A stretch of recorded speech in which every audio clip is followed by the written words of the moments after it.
Мен бақыттымын.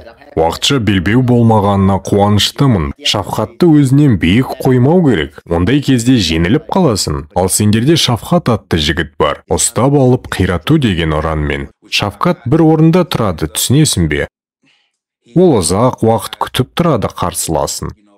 Рубица етсе Шафқат жеңеді. Онымен рубица етпеу керек. Иә достар, бүгін біз Шафқат Рахмоновтың дивизиондағы жауынгерлердің Шафқат Рахмоновпен ең керетін жекпе-жегі жайлы не ойлайтынын білетін боламыз. Алдын ала айта кететін жайт, Белал Мухаммад өзіне көп алып жүр соңғы уақыт. Бір сазайын беру керек екен. Сіздермен солай де арнасы, ал біз бастаймыз.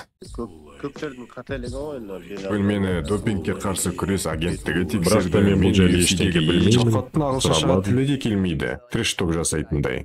Әрине, маған да титуліне жекпе-жекке дейін өте жақын тұрмын. Сондықтан да тек қана маған жеңіс керек. Сөйтіп, бірінші нөмірлі үміткер Шафқат Рахмонов чемпион Белал Мухаммедпен кездесе алмайтын болды. Оның орнына оған Енгериді берді. Әзір осыны айтқаныма қуаныштымын. Бірінші бұл жекпе-жекті естігендегі реакцияңды айтсан, одан кейін өз ойыңды айтсан. Мен бақыттымын.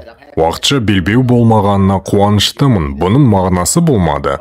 Бірақ, бұл жекпе-жектің мәнісі бар. Әсіресе біздің дивизионды қарасақ. Бакли мен Гериге қарағанда осы дұрыс. Шафқат пен Гери екеуі де жеңіліс көрмеген. Дивизионның шынында тұр. Екеуі де бір-бірін шақырып, Гери баяғыда осы жекпе-жекті қалады. Және мағынасы бар осы жекпе-жектің. Тағатсыздана күтемін бұл төбелесті. Бұл мен үшін жақсы, түсінесің бе?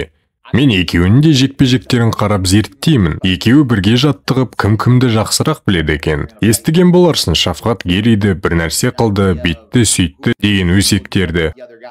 Бірақ спарринг ол спарринг, ал жекпе-жек ол жекпе-жек. Үлкен айырмашылық бар. Кім Шафқаттың атынан Твиттерде жазып жүр, түсінбеймін. Оның мен біздің дивизионнан көңілім қалды деген әңгімелерін айтып отырмын. Ол жазбады бұны, себебі ол мүлде сөйлемейді. Сенің көңіліңді қалдырдым ба? Не деп тұрсың, бауырым? Менің Гериден көңілім қалды. Ал бүгінгі бейнеміз қуаныштың және де медеттің арқасында шыққан болатын. Көп алғыс айтамын, барлық арнамыздың дамуына кетеді. Ал егерде сіз келесі бейненің шығуына септік тигізіңіз келсе, осы нөмірге кез келген қаражатты жіберсеңіздер болады. Алдын ала алғыс айтамын. Ол басынан Шафқат құбыжық деген ойларды алып тастау керек. Мен дивизионның нағыз қорқынышты құбыжығымен шығайын деп жатырмын деді. Сен олай айтсан, оны мойындап тұрғаның боп тұр. Шафқатты өзінен биік қоймау керек. Ондай кезде жеңіліп қаласың. Ол Шафқатпен шығам деп қуанып тұр. Менімше ол Шафқатты пір тұтып жүр. Егер сен өзіңді жартылай орта салмақтың чемпионымын деп санасан, өзіңді мықты санау керексің. Екеуінің арасындағы жеңімпазбен шығамын. Ешкімнен қашпаймын. Келесі қарсыласты жеңемін. Шафқат болсын, Гери болсын. Маған бәрібір. Сен Енгери мен Шафқаттың жекпе-жегі жайлы айтқан едің. Бұл жекпе-жек жайлы ойынды сұрамасам болмас. Мен айтқым келеді, көбісі маған сенбесе де, бірақ меніңше Енгери жеңеді. Осыған дейін жеңген жекпе-жектеріндей болады. MVP немесе Джефф Нилді жеңген секілді, білесің бе?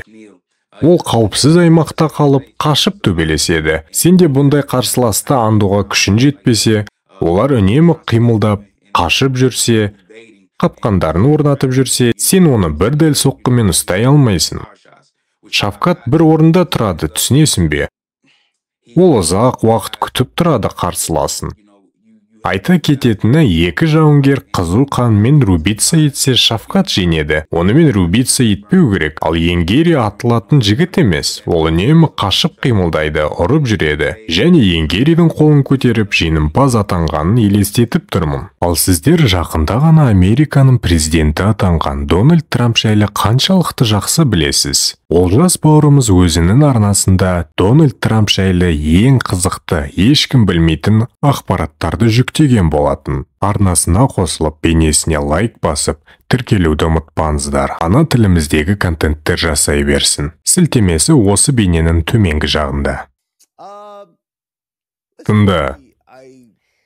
Бұл жекпе-жек маған ұнап тұр, бірақ біз үнемі Геридің жекпе-жегінен көп нәрсе күтеміз. Бірақ ол біз күткендей болмайды. Ойш, солай ма? Сен Гериді ұнатпайсың ба не? Атылып жатсың ғой. Жоқ, жай айтып жатырмын. Шындығында айт, бауырым. Жоқ, мен расымен айтып отырмын. Майкл Веном Пейджбен дәл сондай жекпе-жек болды. Сен, керемет жекпе-жек болады дедің, ал мен не дедің? Сосын біз не көрдік?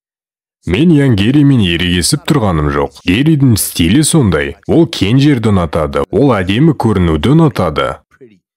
Қашып төбелеседі, комбинация жасап, қимылдай береді әдемі көріну үшін. Ал сендерде Шафқат атты жігіт бар. Ұстап алып қирату деген ұранмен. Және ол жекпе-жекте атылғысы келеді.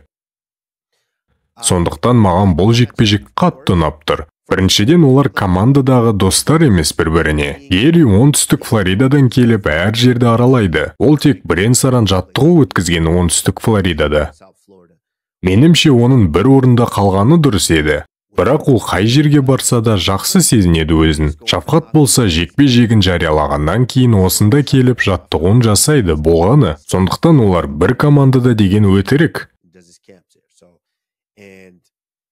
Менімше жекпе-жек керемет өтеді. Шафқат алдыға қарай атылып, Гериді іздеп көзін жойғысы келеді. Үнемі істеп жүрген ісіндей. Гери болса үнемі қашып, жақсы соққы жасау үшін орын іздейді. Сондықтан құр сөзбен айтқанда жақсы жекпе-жек болып тұр. Бірақ жекпе-жек түнінде қалай болатынын білмеймін. Түсіндім не айтқың келгенін. Сен бұрын көрген боларсың. Естуімше, Шафқат Гериді бірнеше рет о дүниеге апара жаздады. Бұл менің жұмысым емес болар, бірақ сен жаттығу лагерінде екеуінің спаррингін көрген боларсың. Екеуінің біреумен болсын жаттыққан боларсың. Әрине, бәрінде бір мақсат қуып жатырсыңдар, бірақ Камару Усман ақшасын төгу керек болса, қай жауынгерді таңдар еді?